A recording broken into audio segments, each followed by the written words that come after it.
fun in the sun and protect your skin, we all know that we need to use sunscreen. Here with the science behind SPF is my bud, Science Sam. Hey, Sam, how's it going? So good. This is one of my favorite topics. I'm very excited. I am thrilled about this. I have friends who their literal love language is being like, did you put on your sunscreen today? Yeah. I'm that girl. I have some in my bag. I'm like, which one do you want today? I love everywhere. That. No, there's so much misinformation out there about sunscreen. So much. So first off, let's talk a little bit about SPF and how quickly we can burn. Yes. So SPF, it's the one time science gave us an easy name. Okay. It stands for Sun Protection Factor. Okay. And that's exactly what it does. When you put SPF on, they literally test what you see the number on the bottle. It's been tested in a lab that it's going to help you protect you from that much more UV. You will turn red.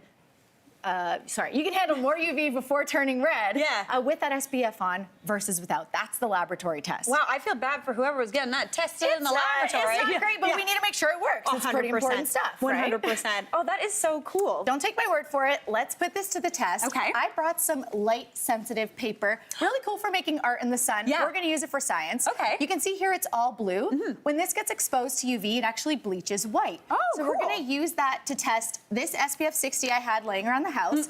I'm going to put that on one side. Okay. And Mary, we're going to see if this is going to block, protect the paper from bleaching. You're going to put regular cream on the other side. Okay. Just so that no one would say, hey, maybe your SPF is just real thick and it's just blocking the light. So this cream's thick too, but it has no SPF in it, okay? Okay, perfect. All right, so I'm the moisturized one. Yeah, time to rub it in our hands.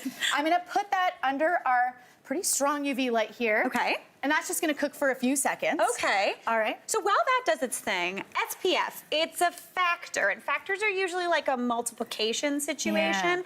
So does that mean that if I was outside for 1 minute before getting a burn, if I put on SPF 60, I'd have an hour? I am so glad you asked. Okay. This is a big myth. Yeah. The SPF number you see on the bottle has nothing to do with how much more time you can spend in the sun. Oh. Nothing. A lot of people think that. It'd be nice if it were that easy. It's not. It's telling you how much more protected from UV you are, how much more UV your skin could handle. But if it's a really sunny day and it's like 1 p.m., peak sun intensity, you could still start turning red within 15, 30 minutes, depending on your skin. So check that UV index on your weather app. If it's a really high number, reapply a lot, stay in the shade. I like this. This is a good plan. Right? All right, I so know. Is that all it needs? It's I saw done. science. I saw Okay, science. are you ready for this? Remember, the paper was blue. Yes. And you can see a lot of it turned white. Yeah. Under the UV. And this moisturizer is still there. Yeah, moisturizer's still there, sunblock's still there. We're gonna pull this out though, and you can see where that sunscreen was. Isn't that wild? Yes. It stayed protected. Yeah. So this is why you gotta wear your sunscreen, because it's gonna protect your skin like it did the paper.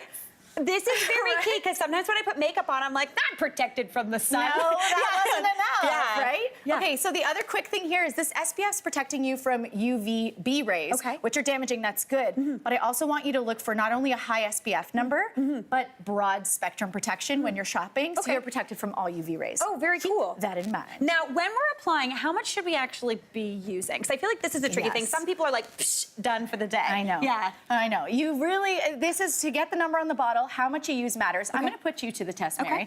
Bring this back. Show me if you were getting ready in the morning, how much would you put for your face? Okay, so I like Be honest. I'm gonna be honest. I do this, and I do 2 fingers. Okay, that's not bad. Yeah, that's what I do. That's not bad. For just your face, okay, just this area, it's about this is not This is not, we gotta scoop it. Okay. Oh, I'm not doing enough. It's not enough. You need about a 1/4 teaspoon for just your face area. Now, what if you were gonna extend it down to your neck and your ears and your décolletage, as you should? I would not add any more. Can you imagine how much? It's 1 teaspoon. Wow. For this whole area. That's how you know that it's gonna be enough, because when they do those tests, they're actually looking for 2 milligrams of sunscreen per centimeter square. Don't worry about that math. I brought a scale and measured it out. Okay. I'll show you what it looks like. But if you just stick to the 1 teaspoon per body part rule, per neck, see, it's gotta look like that. Okay. You'll be good. So it's almost 1 teaspoon per arm, 1 teaspoon per front, 1 teaspoon per back, and 1 teaspoon per décolletage and face. Exactly, because you want a nice thick layer so that it's actually filtering out. It's just like if you had a door screen and it had holes, bugs would come in.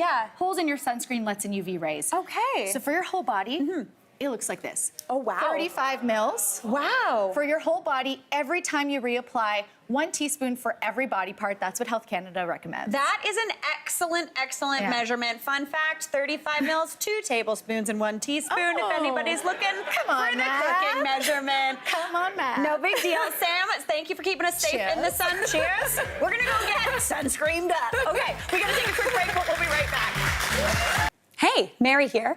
What did you think? Drop your comments below and don't forget to like and subscribe for more of the good stuff.